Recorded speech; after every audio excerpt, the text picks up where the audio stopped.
Hi, it's Grandpa from Grandma and Grandpa Read, and today's book is First Night of Howlergarten by Benson Shum. It's a Penguin Workshop book. There we go. Do I have to go to Howlergarten? Asked Sophie. What if I don't transform into a werewolf like you and Dad? You'll be your wonderful self, and that's already enough, Mom replied. Don't worry. We'll always love you, no matter who you are, said Dad.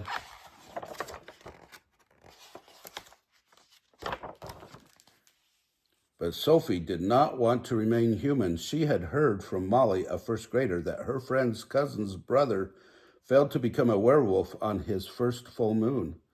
Rumor had it he had got kicked out of Howlergarten. Sophie did not want to be alone. She wanted to be part of a pack.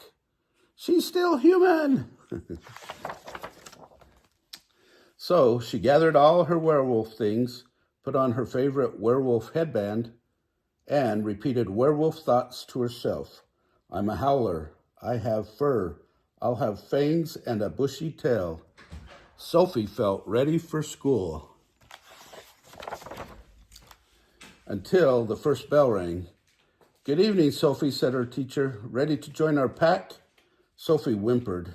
We'll be back soon, said Mom. You've got this, said Dad. Sophie looked at all the new faces. Her tummy gurgled. Then she overheard one of her classmates, a girl named Emma. I'm not afraid. I'll definitely transform. I'm told I'm the best tracker in my family. Sophie was worried. She knew a strong sense of smell was a sign you might turn into a werewolf, but she hadn't ever tried tracking anything. First, they practiced how to move like a wolf. Gallop, trot, pounce. Sophie stumbled. Wah! Next, they learned to listen to the whispers of the wind. Sophie strained her ears, but heard no howls. Then they tried to track. Sophie never caught a scent. Achoo! She wished she was more like Emma, who found her bone right away. Sophie seemed to lack basic werewolf skills. Was this a sign she would stay human? At recess, Sophie snuck away. She knew the other kids would never accept a human as part of their pack. Then she heard a sniffle. Did Teddy feel the same way? Want to share my wolfiegrams? Sophie asked. My favorite, Teddy replied. Thank you. Then Emma found them.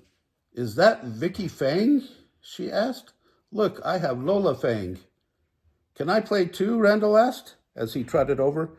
Maybe Howlergarten wasn't so bad. Maybe they'd all still like her even if she stayed human. After recess, Sophie and her new friends continued to train. She might not have basic werewolf skills, but with a little help, she caught on fast. Found it. After all the activities, it was time to rest. But it wasn't long before the clouds parted. And the full moon appeared. It's your moment, Howlergarteners, her teacher announced. On the count of 3, lift your face to the moon and call your were self. 1, 2, 3. All of Sophie's fears came rushing back.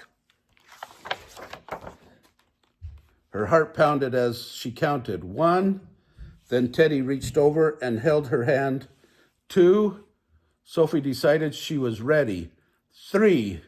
To remain human if that was her fate. Sophie opened her eyes. She glanced at a mirror. Instead of 2 human hands, she saw 2 soft padded paws, a short snout, and a bushy tail. Sophie looked around and discovered that Teddy had changed too, and so had the others. They had done it. They were werewolves. But then she heard a sniffle. Emma was crying in the corner. She was still human. As Sophie approached her, Emma said, Now I can't be part of the pack. I'm not one of you. Sophie placed her paws in Emma's hands. Human or werewolf, we are always a pack. and nothing will ever change that.